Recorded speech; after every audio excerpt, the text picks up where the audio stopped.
ভারতীয় ক্রিকেট দলকে যতবারই আন্ডার এস্টিমেট করা হবে, ভারত ঠিক ততবারই দ্বিগুণ শক্তিশালী হয়ে কামব্যাক করবে।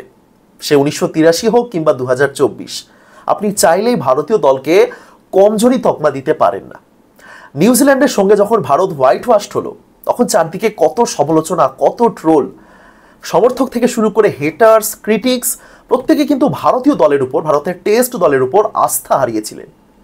এবং গতকাল যখন ভারত 150 রানে অল আউট হলো, কে ভেবেছিল যে ওই জায়গা থেকে ভারত এই রকম পজিশনে থাকবে? হাতে 10টা উইকেট, 218 রানের লিডে রয়েছে ভারত, কে ভেবেছিল? কিন্তু ওই যে কামব্যাকটা ভারতীয় ক্রিকেট দলের রক্তে মিশে রয়েছে। যাই হোক, ম্যাচের প্রসঙ্গে আসি। সবার আগে আমি একটা বাচ্চা ছেলের কথা বলতে চাই, ইয়াশস্বী জয়সওয়াল। হ্যাঁ, জয়সওয়াল আমার কাছে এখনো বাচ্চা ছেলে। আমি যদি আমার বয়সের সঙ্গে জয়সওয়ালের বয়সের তুলনা করি, জয়সওয়াল অনেকটাই বাচ্চা। এবং একদম ছোট থেকে তো জয়সওয়ালকে দেখছি, তার ওই মানে ধীরে ধীরে ওই বাচ্চাবাজ থেকে পরিণত হয়ে ওঠা পুরোটাই দেখেছি। এবং আজকে দেখলাম সেই জয়সওয়াল মিচেল স্টার্কের মতন একজন বিশ্বসেরা বোলারের সামনে চোখে চোখ রেখে স্লেজিং করছেন। আজকের গোটা ম্যাচে আমার একজন দর্শক হিসেবে আমার সবচেয়ে বড় পাওনা সেটা হলো জয়সওয়ালের ওই স্লেজিং। অতীতে আমরা এরকম প্রচুর উদাহরণ দেখেছি। বিরাট কোহলির আমলে তো প্রত্যেক ভারতীয় খেলোয়াড়ই এরকম স্লেজিং করতেন, বিশেষ করে অস্ট্রেলিয়ার এগেন্স্টে যখন খেলতে নামতেন। স্বাভাবিক হবে, ইশান্ত শর্মা বলুন, মোহাম্মদ সিরাজ তো এখনো করছেন, ইভেন হর্ষিত রানাও করেছেন এই ম্যাচে। কিন্তু স্টার্কের এগেনস্টে জয়সওয়াল যে স্লেজিংটা করলেন, আপনারা দেখেছেন হয়তো কি ঘটেছে। অ্যাকচুয়ালি মিচেল স্টার্কের উদ্দেশ্যে জয়সওয়াল একটা হালকা করে একটা ডায়ালগ ডেলিভারি করেছেন, যাকে বলা যায়। তিনি মিচেল স্টার্ককে বললেন যে তোমার বলটা একটু ধীরে আসছে, স্লো। এবং তারপরে দেখা গেল যে মিচেল স্টার্ক তার দিকে তাকিয়ে হাসছেন।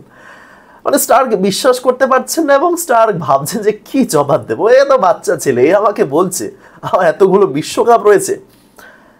কিন্তু ওই যে একটা আস্পর্ধা থাকে না, যে স্টার্কের সামনে দাঁড়িয়ে আমি এই কথাটা বলছি, আমি জানি পরের বলে স্টার্ক আরও বেটার বোলিং করবে, পরের বলেই স্টার্ক আমাকে বাউন্সার মেরে আবার হেলমেট উড়িয়ে দিতে পারে, আমি সব কিছু জানি, কিন্তু তাও আমি ওই স্লেজিংটা করছি। এর জন্য দম লাগে, এর জন্য অ্যাকচুয়ালি দম লাগে। হ্যাঁ, এবার অনেকে বলছেন যে জয়সওয়াল একদমই সিনিয়রদের সম্মান দিতে পারে না, ওইসব কিচ্ছু নয়, এটা বর্ডার গাভাস্কার ট্রফি। হ্যাঁ, আমি যদি অ্যাশেজ বাদ দিই, তাহলে তারপরে এই মুহূর্তে টেস্ট ক্রিকেটের সবচেয়ে বড় লড়াই। এবং জয়সওয়াল এমনি র্যান্ডমই ব্যাপারটা বলেননি, এটা শুরু হয়েছিল প্রথম ইনিংসে, যখন হর্ষিত রানা মিচেল স্টার্ককে বোলিং করছিলেন। তখন মিচেল স্টার্ক হর্ষিত রানাকে বলেছিলেন যে আমি তোমার থেকে বেশি জোরে বোলিং করতে পারি। শুরুটা সেখানে হয়েছিল, ওই যে স্টার্ক হর্ষিতকে বলেছিলেন আমি তোমার চেয়ে বেশি জোরে বোলিং করতে পারি, তারই জবাবটা সেই মিচেল স্টার্ককেই দিয়ে এলেন ইয়াশস্বী জয়সওয়াল। শুধু কি জবাব দিলেন, শুধু কি মুখে জবাব দিলেন না, ব্যাট হাতেও জবাব দিয়েছেন। সুন্দর কভার ড্রাইভ, ছক্কা। এবং মিচেল স্টার্ক অ্যাকচুয়ালি কোনো উত্তর খুঁজে পাচ্ছিলেন না যে কিভাবে আমি জয়সওয়ালকে আউট করব। এটাই হলো ব্যাটেল, এবং এই ব্যাটেলে জয়সওয়াল যে জিতে ফিরেছেন, এটাই হলো পাওনা। বিশ্বাস করুন, আমি জয়সওয়ালের ফ্যান অনেকদিন ধরেই জয়সওয়ালের ফ্যান। সেই অ্যাকচুয়ালি 2023 সালে আমার মনে আছে, 2023 সালে কেকেআরের এগেনস্টে জয়সওয়াল যে ইনিংসটা খেলেছিলেন, তারপরে আমি অ্যাকচুয়ালি জয়সওয়ালের ফ্যান হয়ে গেছিলাম। বিগত 1.5 বছর ধরে তো জয়সওয়ালকে দেখছি, নিয়মিতভাবে দেখছি, খুঁটিয়ে দেখছি। বাট আজকে যেটা দেখলাম, বোঝাই যায় এই ছেলেটার মধ্যে দম আছে। এই ছেলেটা ঘরের মাঠে 2খানা ডাবল সেঞ্চুরি করেছে। এটা তার অস্ট্রেলিয়ার মাঠে প্রথম টেস্ট ম্যাচ, প্রথম আন্তর্জাতিক ম্যাচ, এবং সেঞ্চুরি দ্বার প্রান্তে দাঁড়িয়ে 90 রান, 193 বলে 90। আর কি বল, প্রথম ইনিংসে 0 রানে আউট হওয়ার পর অনেকেই বলেছিলেন যে দূর, জয়সওয়াল ওই সেনা কান্ট্রিতে গিয়ে কোনো রান করতে পারে না, কিছু করতে পারে না। আমি জাস্ট দেখুন না, আপনার আগের ভিডিওটাই দেখে আসুন, আমি জাস্ট একটাই কথা বলেছিলাম যে একটু সময় দিন। এই ইয়াশস্বী জয়সওয়ালকে আপনি দোষ দিতে পারেন না, কারণ একটা প্রস্তুতি ম্যাচ খেলারও তিনি সুযোগ পাননি অস্ট্রেলিয়াতে এসে। ডিরেক্ট নিউজিল্যান্ডের সঙ্গে সিরিজ খেলে এসেছেন এবং ডিরেক্ট ম্যাচে নেমে পড়েছেন। সুতরাং একটু সময় দিন, এবং ওই একটু সময়টাই আর কতটা, একটা দিন, এবং তারপরে আপনি দেখছেন যে জয়সওয়াল ঠিক কিভাবে ব্যাটিং করছেন। এক কথা অসাধারণ। যতটা সুন্দর ধৈর্যের পরিচয় দিচ্ছেন, ততটা সুন্দর তার শর্ট সিলেকশন। জাস্ট ফাটাফাটি। প্রথম ইনিংসে যে ভুল ভ্রান্তিগুলো করেছিলেন, সেগুলো করছেন না। যে বলটা ছাড়ার বল খুব সুন্দরভাবেই ছাড়ছেন, আর যে বলটাতে তিনি শট মারতে চান, একদম পুরোপুরি শট মারছেন। যে ছক্কাটা মেরেছেন, বেরিয়ে এসে ছক্কাটা মেরেছেন, কিন্তু ছক্কাটা মারবেন বলেই বেরিয়ে এসেছেন। এমন নয় যে চলো ঠিক আছে অনেকক্ষণ ধরে খেলছি, এবার একটু কিছু রিস্ক নেওয়া যাক, না, তার উদ্দেশ্যই ছিল 6 মারবো তো মারবো। যদি ওই রিস্কের ব্যাপারই থাকতো তাহলে আজকের মধ্যেই তিনি সেঞ্চুরিটা কমপ্লিট করতেন। ওই ব্যাপারটা তার মধ্যে রয়েছে, আমি করবো মানে করবো, কিন্তু আমি করবো না, আমার ওই ধৈর্য রয়েছে। আজকে আমি ওই রিস্কটা নিতে গিয়ে আউট হব না, সুতরাং হব না, আমি আজকে সেঞ্চুরি কমপ্লিট করব না। সে কারণেই 90 রানের মাথায় তিনি এখনো ব্যাটিং করছেন। খুব করে চাই জয়সওয়াল যেন সেঞ্চুরিটা কমপ্লিট করেন, কিন্তু ইন কেস যদি ওটা নাও হয়, আমি অন্তত বলবো যে এই যে ইনিংসটা খেললেন এক কথায় দুর্দান্ত। মানে এইটা যদি 90-তেও শেষ হয় এবং সে যদি 190-তেও পৌঁছে যায়, এই তার এফোর্ট, এটাকে কিন্তু প্রশংসা করতেই হবে। সিম্পল, দারুণ দারুণ। তার সাথে লোকেশ রাহুল 153 বলে 62, মানে দুজনে মিলে এত সুন্দরভাবে জুটিতে খেলেছেন।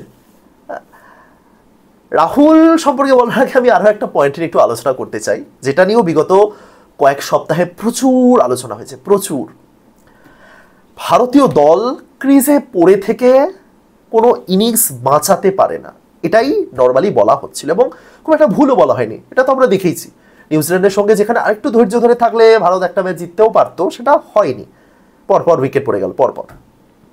এবং সেক্ষেত্রেই সবাই যার মানে যে দুজনের উদাহরণ টেনে আনতেন, পূজারা এবং রাহানে, পূজারার মতন কবে হবেন গিল, কবে পূজারার মতন একটা ইনিংস এরকম পাওয়া যাবে।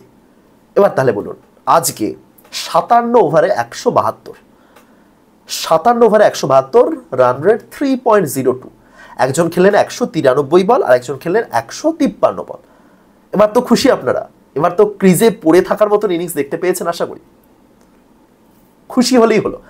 সুতরাং কেউ এখনো ওরকম ক্রিজে পড়ে থাকতে পারেন না, এদের দিয়ে চলবে না, পূজারাকে ফিরিয়ে আনো, এই ব্যাপারটা না ভেবে বরং যে প্লেয়াররা ক্রিজে পড়ে থাকতে পারেন না আমরা বলছি, তাদেরকে বরং গ্রুম করা হোক যে তারাও যেন প্রয়োজনে ক্রিজে পড়ে থাকতে পারেন। সিম্পল। এটা আমি আজকের এই ইনিংসটা দেখে বলছি, অনেকে ভাবতে পারে পাল্টি খেয়ে গেল। আমি প্রথম দিন থেকে বলে আসছি যে এই জিনিসটাই হোক। আমি কালকের ভিডিওতেও বলেছি, আমার পূজারাকে ফেরত চাই না, আমাকে সেই এই মুহূর্তে আমাদের কাছে যা সোর্স রয়েছে, যা রিসোর্স রয়েছে, তাদেরকে নিয়েই আমাদের একটা নতুন পূজারা টাইপের প্লেয়ার বানাতে হবে। পূজারা টাইপের প্লেয়ার মানে ঠিক পূজারার মতনই হতে হবে না, কিন্তু যারা সিচুয়েশনটা বুঝে ওই টাইপের ইনিংস খেলে আসবেন। সিম্পল। আপনি রবিচন্দ্রন অশ্বিনের থেকে বাংলাদেশ সিরিজে যে সেঞ্চুরিটা দেখেছেন, তার ঠিক বিপরীত ধর্মী একটা ইনিংসও কিন্তু আপনারা দেখতে পেয়েছেন যদি দেখে থাকেন অস্ট্রেলিয়াতে, তৃতীয় টেস্টে কত সিরিজে। সুতরাং অশ্বিন ওটাও খেলতে পারেন, অশ্বিন এটাও খেলতে পারেন। এবি ডেভিলিয়ার্স এত বড় ক্রিকেটার কেন? তিনি চাইলে 200 বলে 20 রান করারও ক্ষমতা রাখেন, আবার চাইলে 200 বলে 300 রান করারও ক্ষমতা রাখেন। এই টাইপের প্লেয়ারই আমার চাই। আমার পূজারাকে আবারও ফিরিয়ে আনতে হবে না। আমার জয়সওয়ালের থেকে এরকম 193 বলে 90 রানের ইনিংস চাই, যে জয়সওয়াল আইপিএলের মঞ্চে ফার্স্ট টেস্ট হাফ সেঞ্চুরি করেছে। সিম্পল। রাহুল জয়সওয়াল দুজনেই খুব ভালো খেলেছেন, খুবই ভালো, একদম পরিণত ইনিংস যাকে বলে। রাহুল তো প্রথম ইনিংসও ভালো খেলেছেন, আনলাকি ছিলেন, বাট এক্ষেত্রেও তাই, একেবারে পরিণত ইনিংস, কোনো রিস্ক নয়, কোনো জয়সওয়ালের ওই একটা ক্যাচ হলে হতে পারতো, উসমান খোয়াজার সামনে যেটা পড়েছিল, লোকেশ রাহুল একটা রান আউট হলে হতে পারতেন, আদারওয়াইজ একটু রিস্ক ছিল না, যেখানে উইকেট পড়তে পারে সেই একটা সম্ভাবনা তৈরি হয়েছে। খুব চাপ পড়ছে, বলে সে হেলমেটে লাগছে, বলে সে গায়ে এসে লাগছে, হাতে চোট পাচ্ছেন, কিচ্ছু না, সেদিকে একটু ক্র্যাম্প চলে এসেছিল জয়সওয়ালের। আদারওয়াইজ সেই যে ভয়ঙ্কর অস্ট্রেলিয়া দলকে আমরা দেখি অস্ট্রেলিয়ার মাঠে, সেটা একদমই ছিল না, একদমই ছিল না। বরং ভারতীয় পেসাররা বুমরা, হর্ষিত, সিরাজ, তারা বরং সেই অ্যাগ্রেশন দেখিয়েছেন অস্ট্রেলিয়ার ব্যাটারদের সামনে। এটাকেই বলে কামব্যাক, এবং এই কামব্যাকটাই ভারতীয় দল করতে জানে। জয়সওয়াল এবং লোকেশ রাহুল দুজনেই জাস্ট ফাটাফাটি, দুজনেই ফাটাফাটি। এবং যেভাবে দুজন খেললেন, যেভাবে দুজন খেলে চলেছে, যেভাবে পার্টনারশিপ বিল্ড করেছেন, আমি একটা হিসেব দেখলাম যে শেষ 20 বছরে এই প্রথম কোনো সেঞ্চুরি পার্টনারশিপ করলেন ভারতীয় ব্যাটাররা অস্ট্রেলিয়ার মাঠে। ভারতের ওপেনিং জুটি শেষ 20 বছরে কোনো ওপেনিং জুটি সেঞ্চুরি পার্টনারশিপ করলো। এত ওপেনিং জুটি আমরা দেখেছি, যেখানে শিখর ধাওয়ান, মুরলী বিজয়ের মতন আমাদের টপ লেভেলের ওপেনার ছিলেন, রোহিত শর্মা, ইভেন লোকেশ রাহুলও আগে খেলেছেন। তো সেই ওপেনারদের মধ্যে কেউ এর আগে সেরকম সেঞ্চুরি করেনি। সেহবাগ ছিলেন একসময়, গম্ভীর করলেন কারা? একটা টেম্পোরারি ওপেনিং জুটি, জয়সওয়াল প্রথম ম্যাচ অস্ট্রেলিয়ার মাঠে, লোকেশ রাহুল যার খেলা নিয়ে কোনো নিশ্চয়তা ছিল না। সুতরাং যখনই আন্ডার এস্টিমেট করা হবে, যখনই মনে হবে এদের দ্বারা কিছু হবে না, গ্লেন ম্যাকগ্রা কি প্রেডিকশন করেছিলেন জানেন? ভারত 5-0 হারবে, মানে অস্ট্রেলিয়া 5 ম্যাচের 5টাই জিতবে। লেজেন্ডারি প্লেয়ার, তাকে নিয়ে তো আপনি ওরকম কিছু বলতে পারেন না। আপনি বলতেই পারেন যা কিছু ভেবেই বলেছে হয়তো, সেখান থেকে ভারতের এই পারফরমেন্স। দেখুন এখান থেকে হয়তো 5-0 হয়ে যেতেই পারে, অস্ট্রেলিয়া হয়তো একটা অতি অসাধারণ কামব্যাক করে নিল, হলেও হতে পারে, কিন্তু এই যে লড়াইটা ভারত দ্বিতীয় দিনে করলো, এটার এক্সপেকটেশন খুব কম সংখ্যক মানুষের ছিল। হয়তো কেউ ভাবেনও নি যে ভারত এরকম ব্যাটিং করতে পারে। ঘরের মাঠে একটা টিম হোয়াইট ওয়াশড হচ্ছে, ঘরের মাঠে একটা টিম 46-এ অল আউট হচ্ছে, সেই টিমটাও এরকম ব্যাটিং করতে পারে।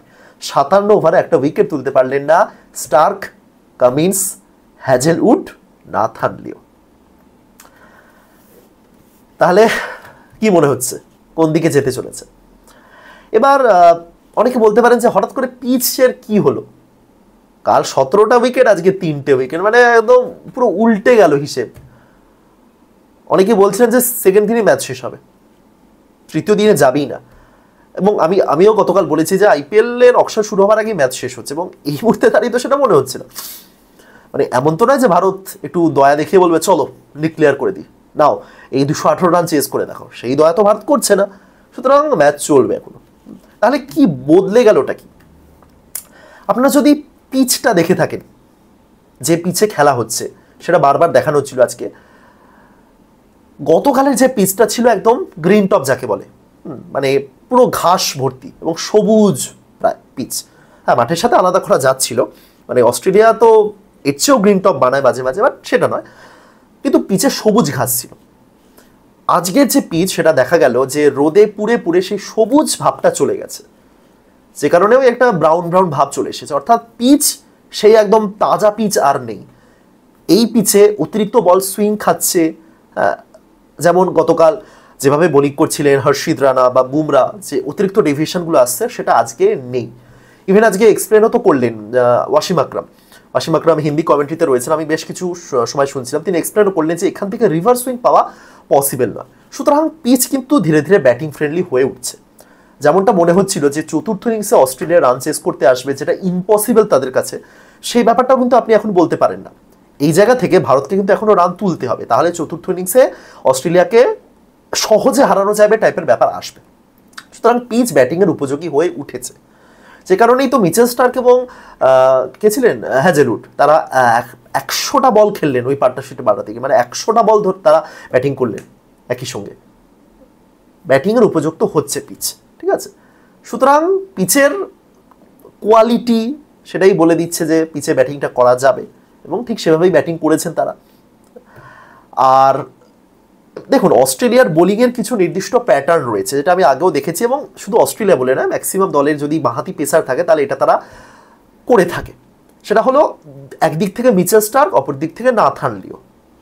মিচেল স্টার্ক যেহেতু বাঁহাতি একজন পেসার, সেই কারণে মিচেল স্টার্ক যখন বোলিংটা করেন এবং তার ওই ফলো থ্রুর জন্য যে ফুটমার্কসগুলো তৈরি হয়, সেই ফুটমার্কগুলো আবার ব্যবহার করেন নাথান লিও, তিনি যখন অপর প্রান্ত থেকে বোলিং করতে আসেন। আজকে স্টার্ক টোটাল কত ওভার করলেন? আজকে মিচেল স্টার্ক করেছেন টোটাল 12 ওভার তিনি বোলিং করেছেন, কিন্তু ওই ফুটমার্কসগুলো বানানো যাচ্ছে না, যে কারণে ওই একজন বাঁহাতি পেসার যখন থাকে অস্ট্রেলিয়া ব্যবহার করে, ভালো মতনই ব্যবহার করে, সেটা করলো। ইভেন নাথান লিও হচ্ছে না, স্পিনারদের এনে কোনো কাজ হচ্ছে না। মহানাস লাবুশেন তো স্পিনার থেকে পেসার হয়ে উঠলেন, 135-এর বোলিং করছেন। কমেন্ট্রি বক্সে বলা হচ্ছে যে প্যাট কামিন্সের থেকে তো বেশি জোরে বোলিং করছে। সুতরাং হচ্ছে না, যে প্ল্যানিংগুলো তারা করে এসেছিল, ভেবে এসেছিল, কিছুই হচ্ছে না। ভারত যেমন এলবিডব্লিউর ফাঁদে ফেলছিলেন ব্যাটারদের, সেটা তো হচ্ছেই না। একটা উপায় তাদের কাছে ছিল যে আবারও প্রথম ইনিংসের মতো একটু বাউন্সার দিই, যেমন লাবুশেন যে বলগুলো করছিলেন তার একটাই উত্তর যে মাথা নামিয়ে দাও, ছেড়ে দাও, ওইসব বল খেলার দরকার নেই। ওই বলগুলো একদমই বিষাক্ত বল নয়, বরং মাথা লেগে গেলে, হেলমেটে লেগে গেলে একটু চাপ তৈরি হতে পারে। So plan A plan B কিছুই কাজ করেনি আজকে অস্ট্রেলিয়া দলের। এবং এই জায়গাতে দাঁড়িয়ে অস্ট্রেলিয়ার এই অভিজ্ঞ পেস বোলিংও কীভাবে একটা 22 বছর বয়সী বাচ্চা ছেলে এবং একটা অফ ফর্মের লোকেশ রাহুলকে কীভাবে মোকাবিলা করবে তারা বুঝে উঠতে পারে। সুতরাং এটা আগামীকালও চলবে, আগামীকালও যেটা বলা হচ্ছে ব্যাটিংয়ের জন্য উপযুক্ত হবে, এবং এটা যখন অস্ট্রেলিয়া ব্যাটিং করতে আসবে তখনও কিন্তু চলবে। সুতরাং সেই জায়গাতে ভারতের কিন্তু আবার পেস বোলিংকে দায়িত্ব নিতে হবে, জসপ্রীত বুমরাকে আবারও কিছু এক্সট্রা অর্ডিনারি করতে হবে। 5টা উইকেট তো আজকে তুলেছেন তিনি, 2টো উইকেট তুলেছেন সিরাজ, এবং হর্ষিত রানা ডেবিউতে 3টে উইকেট তুললেন। সুতরাং অল ওভার ওই 150 রানে অল আউট হওয়ার পর থেকে ভারতের পারফরমেন্স একদম পিক। মানে ওই আপনারা যদি ক্রিপ্টো কারেন্সি সম্পর্কে আপনাদের কোনো আইডিয়া থাকে তাহলে আপনারা বুঝতে পারবেন, মাঝে মাঝে একদম নিচে চলে যায় আর মাঝে মাঝে এত উপরে উঠে যায় যে কল্পনারও বাইরে। ভারতের এই পারফরমেন্স ওই পিকে রয়েছে, পড়বে একদিন, যেমন ক্রিপ্টো কারেন্সিতে পড়ে ভারতের পারফরমেন্সও পড়বে, এমন নয় যে আজীবন উঠতে থাকবে, সেটা সম্ভব নয়। কিন্তু এই যে পিকটা নিয়েছে বর্তমানে ভারতীয় দল, অন্তত এই ম্যাচের ক্ষেত্রে সেটাই কিন্তু ওই সর্বোচ্চ চূড়ায় পৌঁছানোর একটা চেষ্টা যাকে। সো রাহুলও ফর্মে ফিরলেন, জয়সওয়ালও প্রমাণ করলেন যে সেনা কান্ট্রিতেও তিনি ভালো খেলতে পারেন। এবার শুধু ভারতকে এই ম্যাচটা জিততে হবে, দ্যাটস ইট। সবে 2 দিন হয়েছে, সবে 2 দিন, এখনো 3 দিন পরে। হিসাব মতো এই ম্যাচটাকে অনেকেই 3 দিনের ম্যাচই ভাবছিলেন, অনেকেই চাইছেন যে আইপিএল এর আগে যেন শেষ হয় বাবা। আর নেগেটিভ রেজাল্ট এলে তো খুবই মুশকিল, তখন তো মানে আইপিএল এর পুরো একদম যা তা সমালোচনা হবে, বলা হবে যে এদিকে ভারত টেস্ট হারছে, এদিকে আবার আইপিএল এর অকশন হচ্ছে। বাট সেটা আশা করি হবে না। কিন্তু ভারত যে পারফরমেন্সটা করছে জয়সওয়াল এবং রাহুল যেভাবে ব্যাটিং করছেন, আমি জয়সওয়ালের থেকে একটা সেঞ্চুরি দেখতে চাই, জাস্ট এইটুকুনি, আর কিচ্ছু না। কালকে প্রথম 1 ঘন্টার মধ্যে আশা করি সেঞ্চুরিটা পাবো দেখতে। আর রাহুল যেভাবে ব্যাটিং করছেন, অ্যাকচুয়ালি তিনি কিন্তু রোহিত শর্মাকে চাপে ফেলে দিলেন যে তুমি যখন আসবে তুমি কি আমাকে সরাতে পারবে। এবার আমি ধরলাম রাহুলকে সরিয়ে 3 নম্বরে পাঠানো হলো, যেখানে দেবদত্ত পাডিক্কাল আপাতত ব্যর্থ হয়েছেন, তাহলে গিল কোথায় খেলবেন। এরকমই হলো লড়াই, যে একটা প্লেয়ার কোনো কারণে চলে গেছে কিন্তু সেই সুযোগটা আমি কাজে লাগিয়েছি। রাহুল এতদিন ব্যর্থ হচ্ছিলেন আমি মানছি, কিন্তু অ্যাট লাস্ট রাহুল প্রমাণ করে দিলেন যে না, এখনই আমাকে পুরোপুরি বাদ দিও না, আমি এখনো আছি।